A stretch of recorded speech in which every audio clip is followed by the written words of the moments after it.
Bueno, estamos en el sentido común 15, parte 2. ¿Qué pasó? Ya llevaba 45 minutos en la parte 1 y íbamos solamente en el punto cuarto de lo que estábamos hablando de capitalismo y comunismo, que estábamos siguiendo la carta Rerum Novarum de el Papa León XXIII, Rerum Novarum del Papa León XIII, perdón. Entonces, el tema es bastante profundo y estábamos llegando en el punto cuarto de la solidaridad y cómo la solidaridad deberíamos tenerla todos, porque no importa nuestra creencia, la humanidad que traemos es común, si todos creemos de alguna manera. Y como tenemos esta humanidad común, todos somos hermanos. Y estábamos en ese, el punto cuarto de la Rerum, no de la Rerum Novarum en sí, sino de los puntos de la doctrina social de la Iglesia. Entonces, desde Texas les habla Pete Angle y esto es Sentido Común. Estamos en el Sentido Común número 15, parte 2.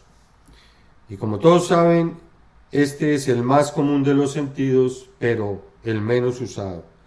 Así que bienvenidos a Sentido Común.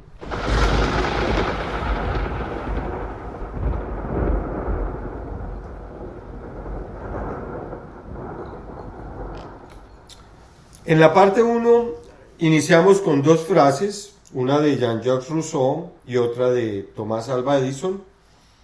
Hablamos sobre el racismo y la dignidad y empezamos los primeros puntos del capitalismo y el comunismo basados en la carta del Papa León XIII, Rerum Novarum, sobre la doctrina social de la Iglesia. Nos quedamos en la mitad, por eso estoy haciendo la parte 2 de este podcast y terminaremos con, aquí lo dije, Dixie Hick, ¿existen los milagros? Yo digo que sí.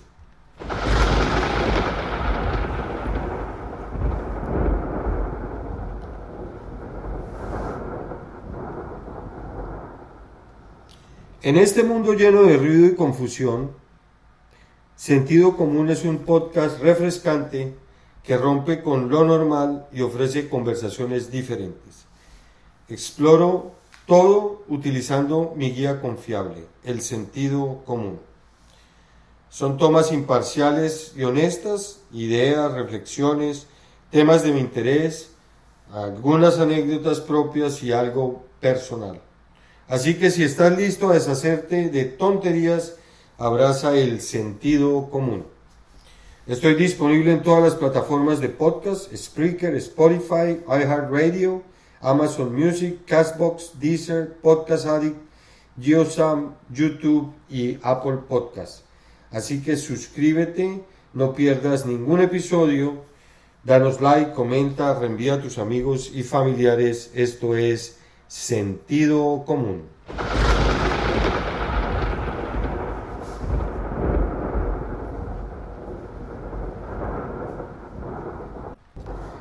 Entonces, nos habíamos quedado en la parte de la solidaridad, en que todos deberíamos buscar el bien común como una familia humana, porque en la creencia que tengamos, si yo creo que vengo de la roca, de la explosión, de Dios, de Buda, de Alá, de lo que es, todos los que todos venimos de una misma familia. Y así entonces nos deberíamos tratar, somos hermanos, venimos del mismo lado, provenimos del mismo padre, vamos a decirlo. Pero esto no quiere decir que el globalismo es sin restricciones y que podemos hacer porque como todos somos hermanos, entonces la solidaridad la tenemos que tener con todos. No, no, tampoco. De eso no está hablando. Porque cuando combinamos la subsidiariedad, que es el que a nivel local nosotros nos hagamos responsable y cargo de lo que nosotros queremos, ¿cierto? La solidaridad quiere decir que tú estás más unido con tu vecino, con el policía, el bombero, el de la esquina, el ciudadano que tienes aquí al lado.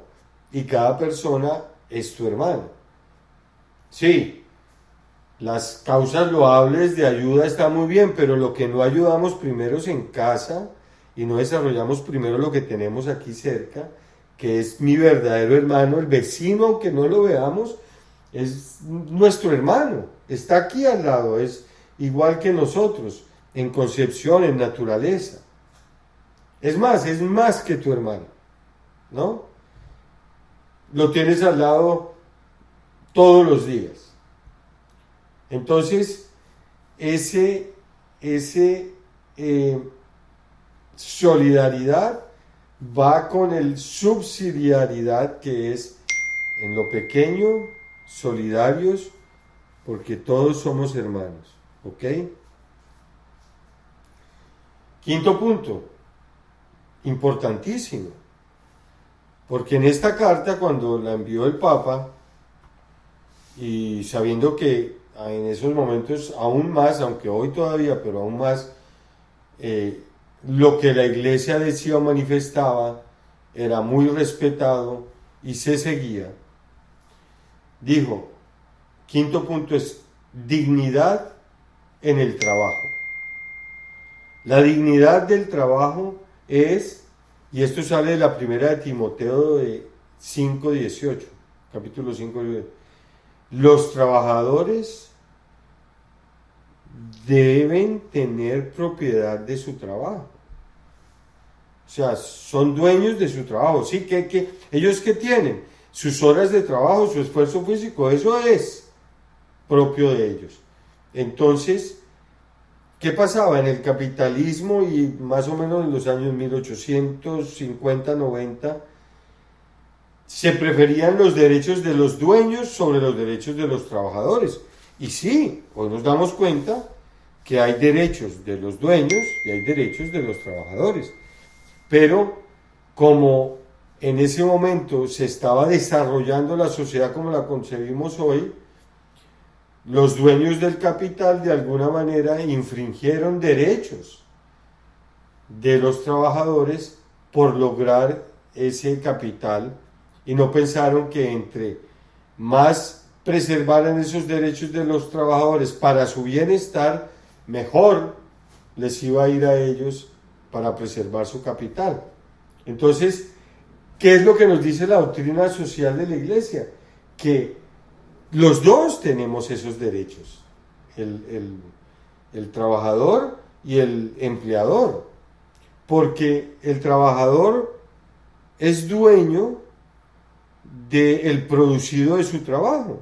Sí, soy dueño me dicen, bueno, si tú trabajas aquí 8 horas todos los días, yo te voy a pagar a $20 la hora, vas a ganar $160. Entonces, él es dueño del producto de su trabajo. Esas 8 horas que él trabajó le representan a él $160 que son de él. Y él sabrá qué hacer con ese dinero, son de él. Por eso, el trabajador es dueño del producto de su trabajo. ¿Cuál es el producto de su trabajo? Unos dólares por unas horas que acordaron entre el empleador y él. Y él firmó, sí, yo quiero recibir tanto. O todas las otras cosas adicionales que hayan incluido en ese contrato de trabajo. Ah, que me das esto adicional y tanto más por hora y tendré este bono. Todo ese es el contrato. Pero, ¿de qué eres dueño tú? Del producido por esas horas de trabajo en el que tú te comprometiste y firmaste en el contrato. Entonces, para el empleador es injusto que se tome por derecha los frutos del trabajo del otro. El otro trabajó, cumplió, entregó sus horas, su esfuerzo, ¿da? Usted tiene que pagarle a él lo que acordaron a tiempo, en tiempo, con lo que beneficios que dijo, en los porcentajes y tal, como es. Entonces, de alguna manera, los dos están acumulando capital. El trabajador con lo que da todos los días en sus horas de trabajo y el empleador todos los días con lo que recibe de ese trabajador en sus horas de trabajo. Entonces están ahorrando, o digo, incrementando diariamente, y en el momento llega de que, bueno, llegó el 15, aquí está todo lo que tú acumulaste, yo te lo devuelvo y tú me lo pagas y ya está. Entonces, necesitamos el sistema, y dice la Iglesia Católica, que respete los dos tipos de trabajo, porque tan importante es el que trabaja físicamente, entrega unas horas, es tan importante como el empleador que trabaja físicamente y entrega unas horas para lograr obtener el beneficio y pagar ese beneficio al trabajador que entregó esas horas. ¿Me explico? La Iglesia defiende las dos, el trabajador y el empleador. Sexta, nosotros somos protectores de la creación. Es más, yo diría como somos, no tanto como procreadores con Dios porque no creamos con Él, pero sí creamos la protección para el medio ambiente. Somos, en inglés la palabra es stewardship, ¿no? O sea, como administradores, somos administradores de la creación. Y yo añadiría el co-creadores de la creación dada o entregada por Dios, porque de ahí en adelante Él nos dice, aquí está la creación, esto es de ustedes, administrenlo, sean administradores de la creación, úsenlo bien y creen cosas nuevas para mantener esta su casa común. En Génesis 2:15 dice, debemos cuidar la creación de Dios. ¿Eso qué nos quiere decir? Que la sociedad, nosotros como humanos, no podemos florecer a expensas del medio ambiente, a expensas de tirar y romper las montañas y sacarle todo, a contaminar y echar al aire una cantidad de gases que no. No, todo tiene que ser, como lo digo yo, con sentido común. Hay necesidades que nosotros como sociedad tenemos y hay recursos que tenemos que administrar para que esas necesidades las podamos suplir. Entonces, ¿qué es lo que nos dice Dios? No, encontremos las formas creativas para que trabajemos con el medio ambiente, solucionemos nuestros problemas, seamos administradores de la creación y la creación, en vez de ser un limitante, la creación es una oportunidad para nosotros continuar creciendo. Una cosa que lleva diciendo Elon Musk y que no le prestamos mucha atención y algún día va a pasar, es que posiblemente la Tierra desaparezca, bien sea por actos propios nuestros o un acto físico externo, y llega un meteorito que no hemos llegado y pum, lo que sea, y nos destruye. Elon Musk, bueno, estamos preparados para construir una civilización afuera de la Tierra, ¿por qué no? ¿Por qué no? Entonces, somos administradores de la creación, de toda la creación, no solamente de la Tierra. O sea, esto no quiere decir que el medio ambiente está por encima de la sociedad humana. No. O sea, las plantas y los animales no tienen más dignidad que nosotros, no la tienen. Nosotros podemos matar un animal y una planta y usarlos, Ok, sabiamente, adecuadamente, porque el sobreconsumismo, llamémoslo, o el sobreuso de los recursos naturales, es otra cosa que se llama glutonería. Si solo necesitamos tantas cantidades de kilovatios de energía para mantener una vida ok, ¿por qué nos gastamos más? Esto es algún tipo de glutonería eléctrica. Bueno, pongámosle un nombre jocoso, pero es más o menos lo que quiero decir. Si queremos nosotros administrar y ser buenos administradores, usemos el medio ambiente, usemos los recursos, pero usémoslos de una manera digna, de forma tal de que nos sirvan, no que terminemos nosotros sirviéndole al medio ambiente por cuenta de unas élites que quieren instaurar ciertas modalidades para salvar el medio ambiente. Ya ese es otro tema. Ok, y la séptima generalidad de esta, pues de este doctrina social de la Iglesia, es que tengamos siempre una opción preferencial por el pobre. Dice Mateo 25, versículo 40. Los poderosos, bueno, no los poderosos, los exitosos deben cuidar a los pobres, ¿no? Vamos a decir una palabra porque es wealthy, pero va a decir los adinerados, ¿no? La gente con mucho dinero debe cuidar de los pobres, lo dice Mateo. Pero aquí ya más lo dice en que es un acto de justicia y no de caridad. Justicia en el sentido que ese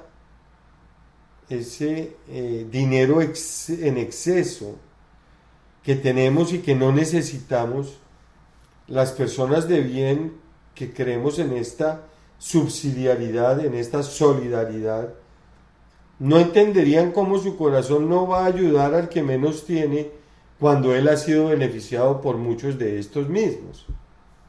Me explico, el que más tiene ha logrado ese dinero por el colectivo de muchos, y está bien, lo felicito, desarrolló un programa, un sistema, un producto, una mejora, y lo hizo muy bien, y eso le genera unos recursos y unos dineros, y esos dineros, que haga con todo su dinero personalmente lo que quiera, que pague sus impuestos, que ayude a sus empleados a que tengan mejores condiciones, pero llega a un punto que la conciencia colectiva, especialmente de estas personas, es que su dinero acumulado en exceso lo terminan usando para causas en las que ellos están de acuerdo.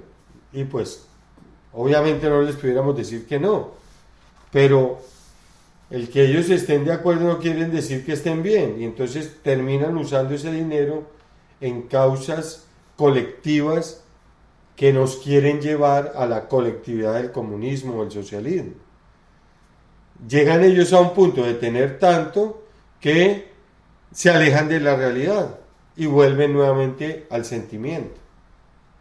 Entonces, el que tengamos mucho, yo pienso que esa preferencia por el pobre es una virtud que tiene cada persona, en que cuando sabe que puede del fruto de su trabajo ayudar al otro, o darle más al otro, o dar de lo suyo para el otro, esa persona realmente opta preferencialmente por el pobre.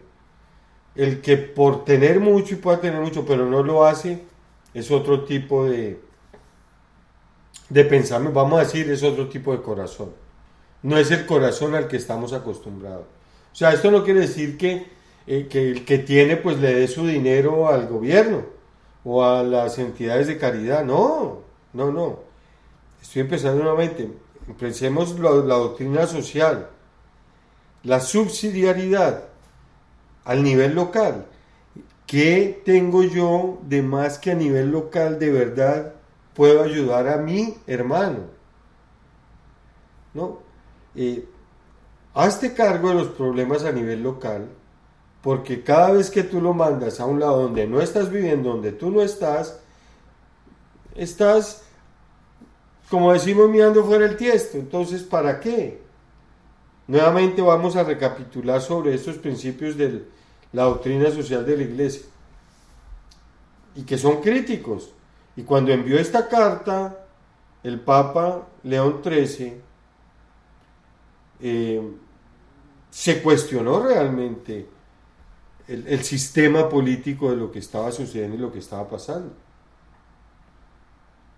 Son el bien común, la dignidad humana, la subsidiariedad, la solidaridad, la dignidad del trabajo, la administración de la creación y la opción preferente por el pobre.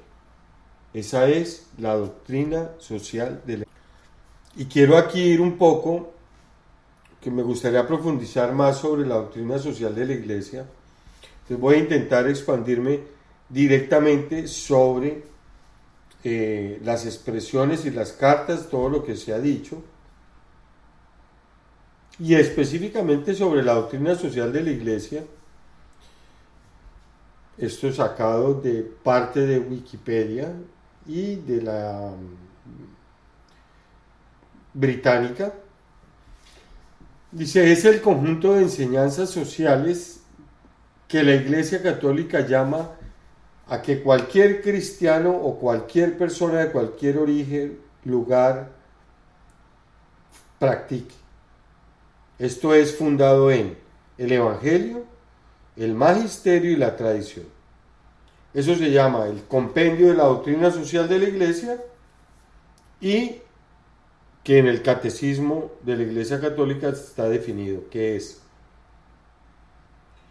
un cuerpo doctrinal renovado que se va articulando a medida que la Iglesia, en la plenitud de la palabra de Dios, revelada por Jesucristo y mediante la existencia del Espíritu Santo, leen los hechos según se desenvuelven en el curso de la historia.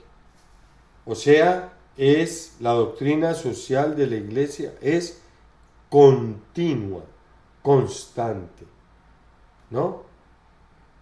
En la conclusión es como un compendio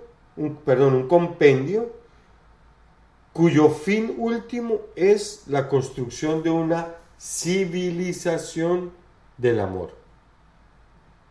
Ahí lleva la doctrina social de la Iglesia. Entonces, para hacer un recuento un poco de cómo la Iglesia, no veamos la Iglesia Católica como la generalidad, en que es una institución obsoleta, que están allá llena de vestidos, ornamentos. No, la Iglesia Católica somos todos. Todo eso hace parte de nosotros. Cuando estoy hablando de la doctrina social de la Iglesia Católica, es nuestra doctrina social. Entonces es algo que tenemos que entender.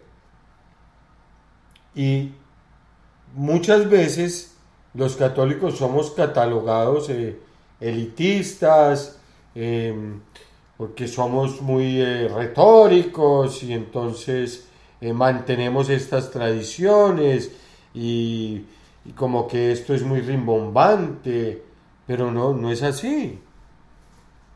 Quien no vive el catolicismo y su fe completamente no la entiende, y realmente lo que somos es libres, felices, especiales con la gente, de buen corazón, sin resentimientos, sin racismo. El catolicismo no nos lo permite, así que vengan y encuéntrennos, que tal vez se darán cuenta que somos mucho, mucho mejor de lo que muchas veces piensan. Bueno, eso es un poco de filosofía y personal, ¿no? Ok. Entonces estamos en la historia de la doctrina social. ¿Por qué pasó esto? Como les dije en un principio, en 1890, 1850, 1890, este capitalismo, comunismo, todo lo que había pasado, la Revolución Francesa, se estaban haciendo las gestas en Rusia, empezando el siglo XIX, perdón, el siglo XX. Entonces, la iglesia partícipe, miembro y estando ahí, se da cuenta de esto. Y empieza un sacerdote jesuita italiano, Luigi Taparelli, que habla por primera vez de la justicia social. Un libro que escribió que se llama Saggio teoretico di diritto naturale, appoggiato sul fatto. En español, ensayo teórico del derecho natural apoyado en los hechos. O sea, ensayo teórico del derecho natural. El derecho natural es hermosísimo. Apoyado en los hechos. Fue publicado en 1843 en Livorno y él dice, la justicia social debe igualar de hecho a todos los hombres en lo tocante a los derechos de humanidad. O sea, que los derechos de humanidad deben ser iguales para todos los hombres, en todos lados, en todo el mundo. La primera institución que lo dio fue la Iglesia Católica. Y entonces fuimos los pioneros en esta doctrina social de la Iglesia. Después ya el Papa Pío XI, en una encíclica, Quadragesimo Anno, cita a León XIII y reconoce que en la carta de León XIII, Rerum Novarum, ya se detallan todos los problemas económicos y sociales y los grandes cambios que a través del siglo XIX, con la revolución industrial y después con el crecimiento de las ciudades, se vinieron estas graves desigualdades sociales y económicas. Entonces, ahí se debatía en una justa relación entre el trabajo y el capital. El capital, bueno, digamos que se debatía sobre la cuestión obrera, ¿no? Después vino en 1864 el Papa Pío IX en una encíclica Quanta Cura, condenó a los dos, al socialismo y al liberalismo económico. Entonces ahí esbozó ya las enseñanzas de León XIII que después trabajaría en su pontificado. Fue así que León XIII, en su carta encíclica Rerum Novarum de 1891, dijo, bueno, los trabajadores tienen este derecho a formar uniones y sindicatos, pero también los dueños tienen derecho a su propiedad privada. Entonces, las relaciones que hay entre empresas, trabajadores, gobierno e inclusive la iglesia deben estar correlacionadas, ¿no? Y por eso él decía que condena el socialismo y dice que este liberalismo actual es insuficiente, en el sentido que el socialismo nos lleva a un estatismo, que es el Estado a quien dirige las vidas de sus ciudadanos, y este liberalismo es que los ciudadanos son capaces de hacer lo que quieran sin que haya un Estado colectivo en el que todos estemos de acuerdo en que evitamos ciertas conductas. En sí mismo este tema es un tema completo. Todos los papas, inclusive Juan Pablo II, quien estuvo en Polonia, publicó varias encíclicas sobre este tema, sobre los temas sociales. Se publicó la encíclica Laborem Exercens, donde la espiritualidad Y la moral propia del cristiano que realiza un trabajo dice que se enriquece. De esta manera entonces dice que la doctrina social de la iglesia se enriquece con el trabajo de las personas. Después, en otra encíclica, Solicitudo Rei Socialis, habla del progreso y el desarrollo íntegro de las personas, la sociedad, el trabajo, sus empresas. La relación de la iglesia con el mundo actual y moderno es total.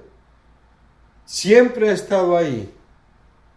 Les voy a leer nuevamente los principios de la doctrina social de la iglesia. Dignidad de la persona humana. La justicia social solo puede obtenerse respetando la dignidad trascendente del hombre. Pero esto no es el único ni el principal motivo.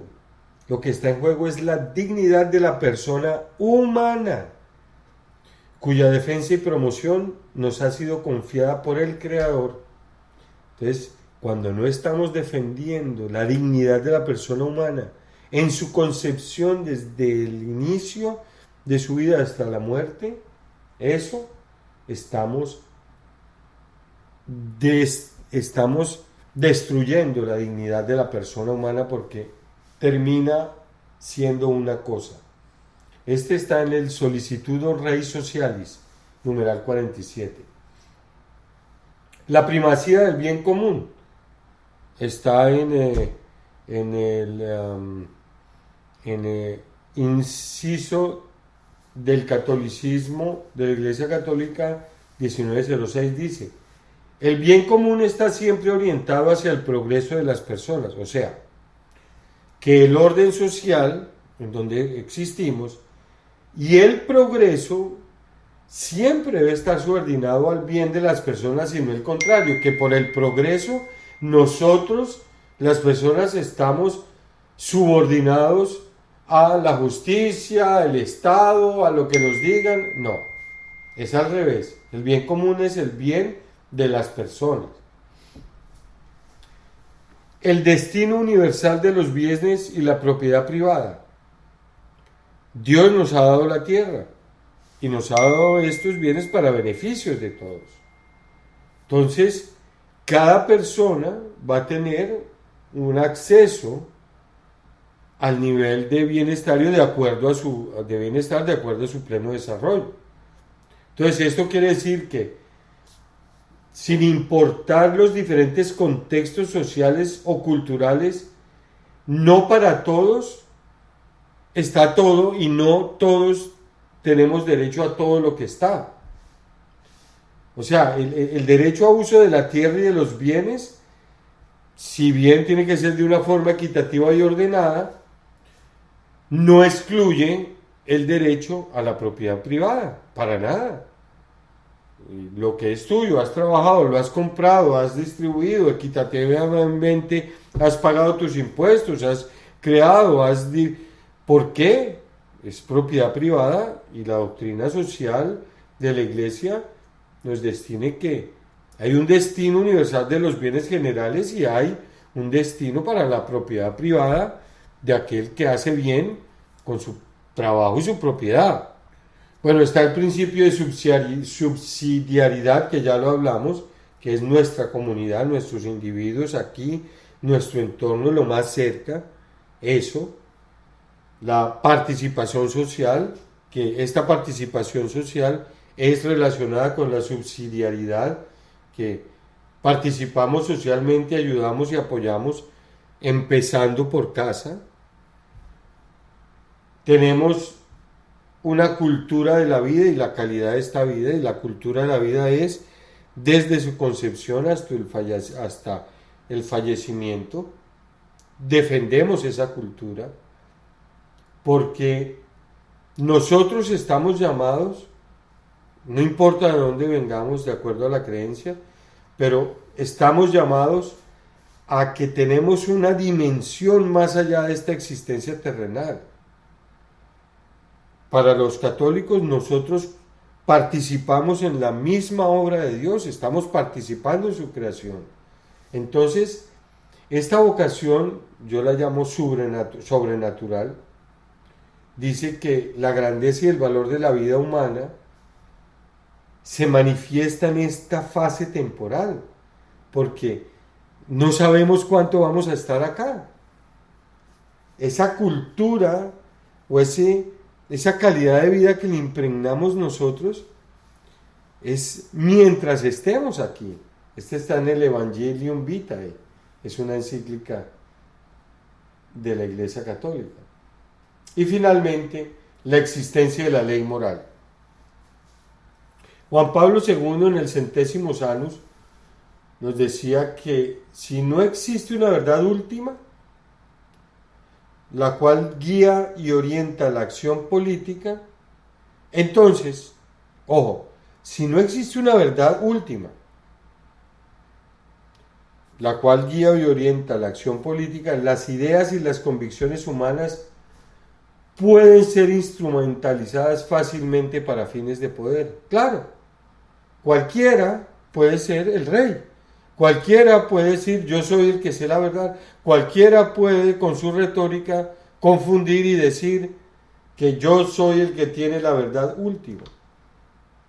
Una democracia sin valores se convierte con facilidad en un totalitarismo, visible o encubierto, visible como hay tantos, encubiertos como hay otros, como demuestra la historia. Esto lo dijo Juan Pablo II en el numeral 46 de su carta apostólica Centésimos Annus.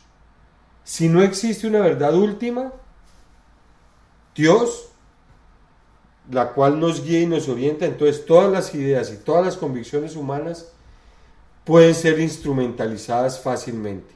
Y eso es lo que hacen los socialistas, los comunistas, nos venden fácilmente y todo el mundo el sentimiento, ay sí, qué lindo, ay qué bueno, qué hermoso, ay yo quiero eso, ay qué chévere, me dieron el pan, me dieron la Coca-Cola, no, ya estoy listo, uy qué chévere.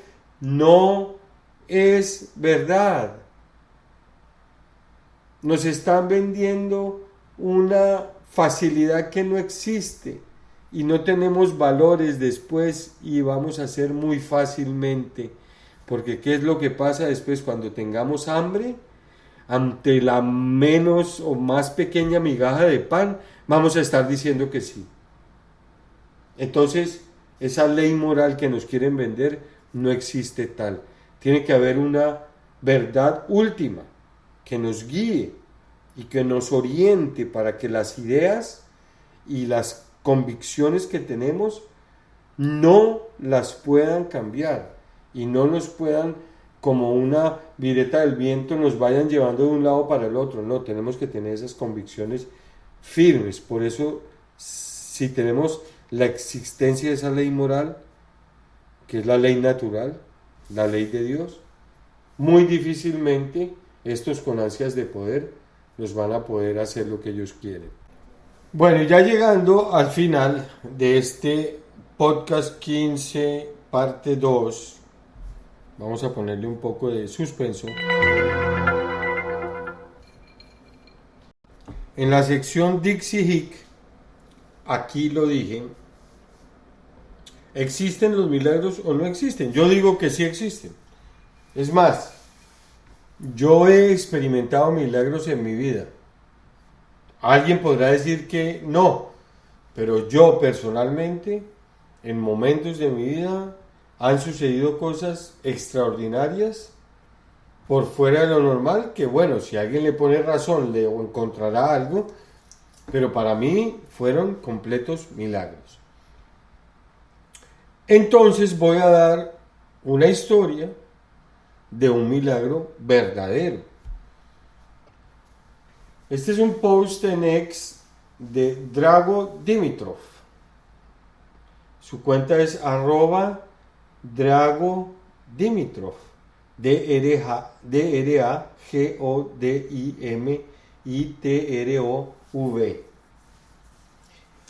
Y está hablando, y curiosamente, está hablando de un milagro que le sucedió a Gemma Di Giorgi.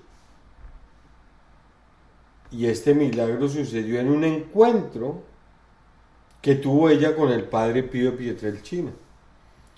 Y me causa especial curiosidad este milagro porque recientemente estuvimos en Italia y estuvimos en en Giovanni Rotondo, que es el pueblo donde está el padre Pío de Pietrelcina. Es más, el cuerpo incorrupto del padre Pío de Pietrelcina. Y ahí estuvimos. Entonces, el milagro, ¿qué es el milagro? Algo que sucede que no tiene explicación científica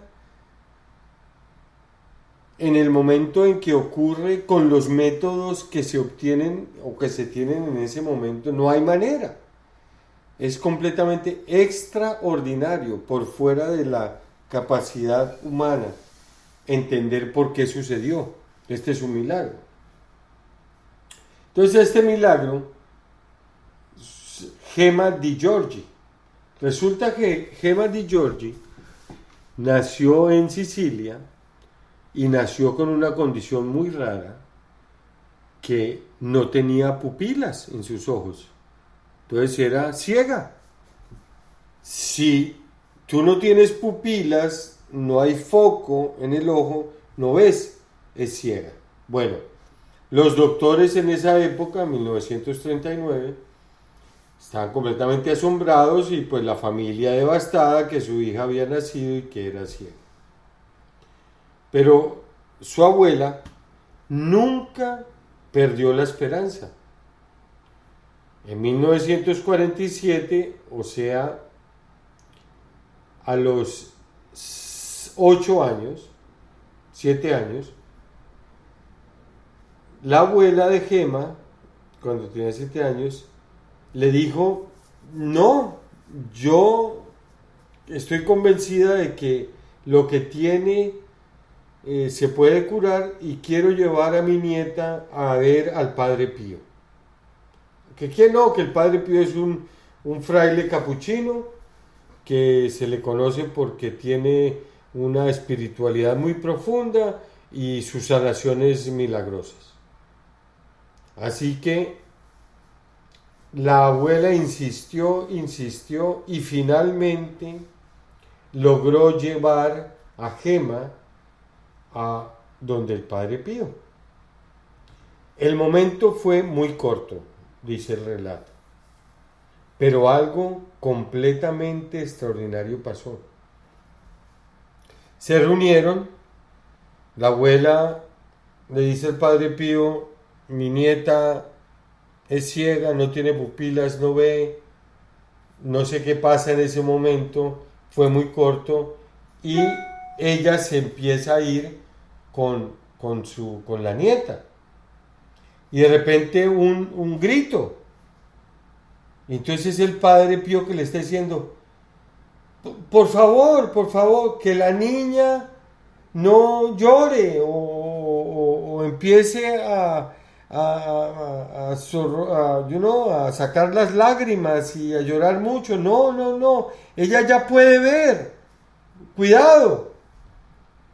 Y en ese momento la abuela empezó a ver a la nieta, y la visión, milagrosamente, la visión completa de Gemma estaba restaurada completamente, a pesar de que había nacido sin pupilas. Claro, la llevaron ahí mismo. Cuando llegaron, fueron a donde el médico, y el médico: no, esto es completamente inexplicable. Es más, todavía no tiene pupilas y ya ve. Y pues obviamente esta historia se esparció por toda Italia y por todo el mundo. Y pues bueno, el Padre Pío Pietrelcina es conocido mundialmente por sus dones divinos, digámoslo así. Y este es solo uno de los miles de milagros que se le atribuyen. Inclusive fue canonizado en el 2002, o sea, ya es San Padre Pío Pietrelcina. Pero más interesante aún es que Gemma Di Giorgi todavía está viva. y su historia todavía inspira a personas alrededor del mundo, porque ella es un testamento vivo que los milagros sí existen y que hay misterios que la ciencia no puede explicar, porque como ella, una muchacha de 7 años sin pupilas, fue a visitar al padre Pío del Pietrelcina y en este encuentro, por la fe de su abuela, al salir de él, Gema vio algo que nunca había pasado. Entonces este es un recuerdo poderoso de que los milagros existen y pueden suceder en tu vida. Es más, al último momento. Pero lo que más me gusta de la historia es que siempre hay esperanza cuando tienes fe. Y si tienes fe y nunca pierdes la esperanza, los milagros pueden suceder.